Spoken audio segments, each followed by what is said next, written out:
Chers amis, il y a une question qui m'est posée chaque année et à laquelle j'aimerais apporter une réponse. Il peut arriver souvent que, à l'heure de l'allumage, le mari se trouve à la maison et que la femme ne soit pas encore là, que la femme revienne d'un rendez-vous, d'un entretien, du travail, etc. D'autres fois, c'est l'inverse. La femme est à la maison, à l'heure de l'allumage, elle pourrait très bien l'allumer, simplement son mari va revenir 3 heures plus tard. Et la question qu'on me pose, qu'est-ce qu'il faut faire? Il faut attendre que toute la famille soit ensemble autour de la Hanoukia pour allumer ou pas? Si la réponse est que oui, tout le monde est content. Si la réponse est que non, je ne sais pas si tout le monde est content ou pas. Mais il convient malgré tout d'apporter une réponse à la question. Alors tout d'abord, je vous précise, quand on me téléphone en général pour me poser ce genre de questions, il faut bien que je me demande qu'est-ce qui se cache derrière la question. À savoir, si un homme par exemple m'appelle et me dit « je dois attendre ma femme ou pas », n'est-ce pas que je ne dois pas l'attendre? Je dois me dire que visiblement avant, il y a eu toute une problématique, pour ne pas employer le mot dispute, et qu'il vient me demander pour se légitimer, etc. En ce genre de cas, je demande bien, qu'est-ce qu'elle dit ta femme?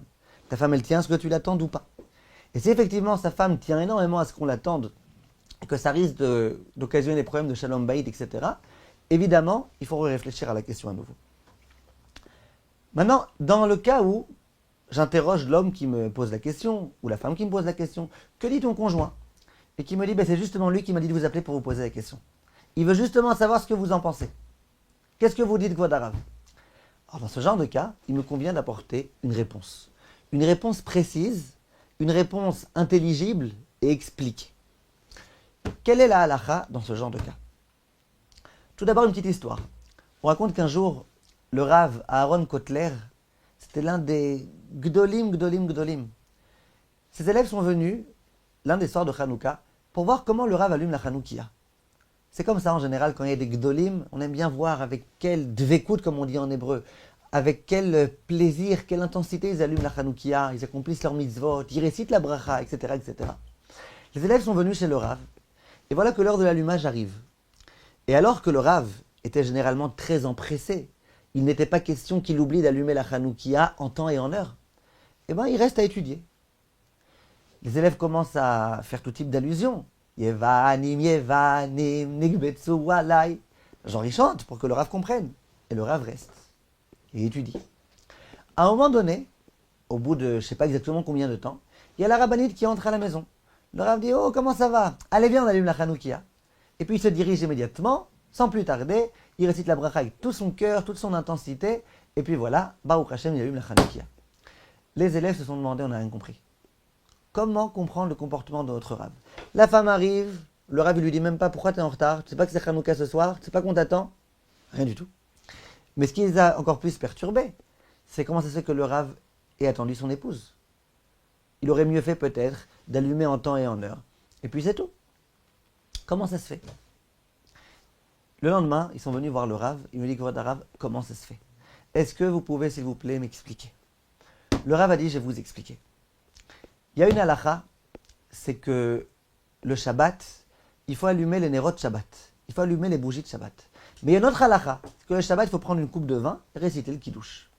Si quelqu'un n'a pas assez d'argent pour s'acheter une coupe de vin et pour s'acheter de l'huile pour les nérots de Shabbat ou une bougie, qu'est-ce qu'il vaut mieux qu'il fasse? Qu'est-ce qui a la préséance? C'est le kiddush du Shabbat ou c'est les bougies de Shabbat? Dit le Rav, la halakha, c'est que les bougies, ça passe avant. Pourquoi? Il écrit dans la Gemara que shlom bayit. La raison pour laquelle on allume les bougies de Shabbat, c'est pour qu'il y ait de la lumière à la maison, pour pas qu'il y ait des disputes. Si jamais le mari tombe par terre, il risque de dire à sa femme parce que tu as mal rangé la maison, il risque de lui dire mais t'as qu'à ranger toi si t'es pas content. Et puis vous imaginez un petit peu où est-ce que ça peut mener. Donc, on met de la lumière, comme ça on est tranquille. Dit Chazal, les lumières de Shabbat, elles passent avant Kiddush, parce que les lumières, c'est pour Shalom Bayit. Et Shalom Bayit, c'est hyper important. Très bien. Maintenant, on se pose une autre question. Que se passe-t-il dans le cas où on a le choix entre allumer la Hanoukia et faire le Kiddush? Qu'est-ce qui passe avant, Hanoukia ou Kiddush? Réponse de la halakha, la Hanoukia, ça passe avant. Pourquoi? Pirsou Manes.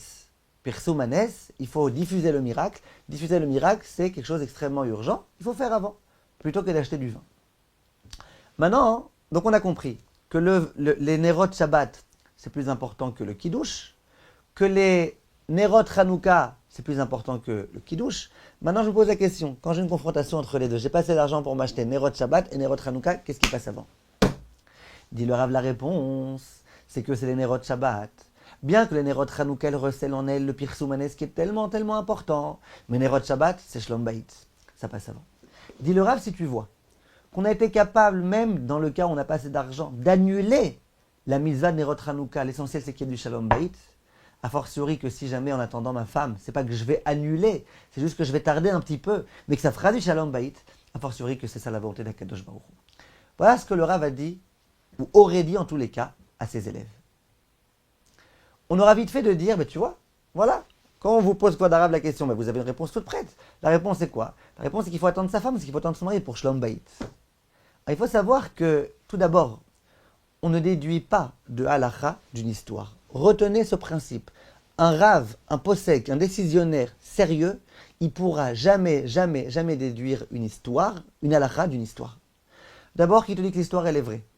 Deuxièmement, qu'il te dit que tous les détails de l'histoire sont vrais. Troisièmement, d'où tu sais à quel moment sa femme est rentrée. Peut-être qu'elle est rentrée dans la demi-heure, donc on était encore dans les temps. Donc le rave, il a juste renoncé au hidour de Zrizi Magdiim la mitzvot, qui te dit que s'il était revenu au bout de 48, il aurait aussi attendu. En dehors de ça, qui te dit peut-être que vraiment ce jour-là a été hyper stressé, sa femme, elle était vraiment dans une situation difficile. Et puis il sentait que c'était vraiment là, obligé de l'attendre, parce que sinon je ne sais pas exactement quoi. On ne peut pas déduire une halakha d'une histoire. On peut juste entendre ce que le Rav a dit, et puis réfléchir. Réfléchir, est-ce que vraiment la halakha, elle doit être tranchée dans ce sens-là ou pas? C'est pour ça que je vous dis que si un homme me dit, ma femme, elle tient vraiment, absolument à ce que je l'attende, sinon c'est la dispute à la maison, alors là, effectivement, le Rav, il a raison. Shlom Bayit, peut-être, d'une certaine façon, ça passe avant. Dans le cas où la femme, elle dit, moi, je veux faire le mieux, qu'est-ce que je lui dirais? Eh bien, c'est pas compliqué. Si tu veux savoir qu'est-ce qui vaut le mieux, en faisant quoi tu auras une plus grande récompense d'Akadosh Baruch Hu? Ben, c'est pas compliqué. Toi, monsieur, quand tu allumes la Hanoukia à la maison, ta femme, là où elle se trouve, elle a quitté. Même si elle n'a pas vu l'allumage, même si elle n'a pas entendu les brachot, elle a quitté. À la chèque, c'est ici dans Shulchan Aruch. Donc, qu'est-ce qui vaut mieux? Il vaut mieux qu'elle soit là, mais que tu allumes dans un temps qui est complètement a posteriori, ou que tu allumes quand elle n'est pas là, mais il s'avère que toi tu allumé en temps et en heure, ta femme elle allumée en temps et en heure, vous aurez un salaire extraordinaire pour la mise que vous avez accomplie en temps et en heure. C'est sûr que c'est ça qui vaut plus le coup. Maintenant, qu'est-ce qui se passe dans le sens inverse? C'est pas l'homme qui est à la maison et la femme qui est à l'extérieur, c'est la femme qui est à la maison et l'homme qui est à l'extérieur, qui sont faits dans un cas pareil. Eh ben, kiff bourrico. Exactement la même chose.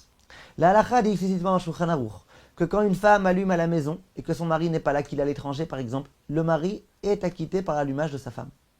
Explicitement. Les femmes et les hommes au sujet des halachot Hanouka, ils sont logés exactement à la même enseigne. Parce que les femmes, elles aussi étaient concernées par le miracle de Hanouka.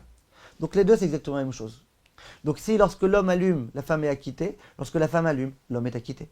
Donc si on m'interroge que ça ne dérange pas les deux conjoints, qu'au contraire, ils veulent faire le top du top, ils veulent réjouir Akadosh Baruch Hu, faire la mitzvah, la méadrine, le mieux du monde, et qui me demandent qu'est-ce qui vaut mieux? Mais il vaut mieux que la dame allume, et que le mari, quand il revient plus tard, eh ben, si les bougies elles sont encore allumées, encore mieux. Lui, à l'endroit où il est, s'il peut entendre les brachot d'un voisin, de là où il se trouve, qui peut faire les brachot, qui entend les brachot, c'est mieux. Mais en tout état de cause, ce qui est sûr, c'est que c'est de cette façon-là le mieux. S'il y a un problème de Shalom Bayit, c'est autre chose. Une fois, il y a un homme qui m'a raconté, il m'a dit, moi, je sais très bien qu'il faut allumer en temps et en heure, mais ma femme, bon, malgré tout, j'ai envie de la réjouir. Il dit, qu'est-ce que je fais? Je mets un petit peu d'huile dans la Hanoukia, pas trop. Qu'au bout d'une demi-heure, 3/4 d'heure, ça s'éteigne. Comme ça, quand ma femme, elle revient, je remets de l'huile, je prends la bougie, et je refais l'allumage.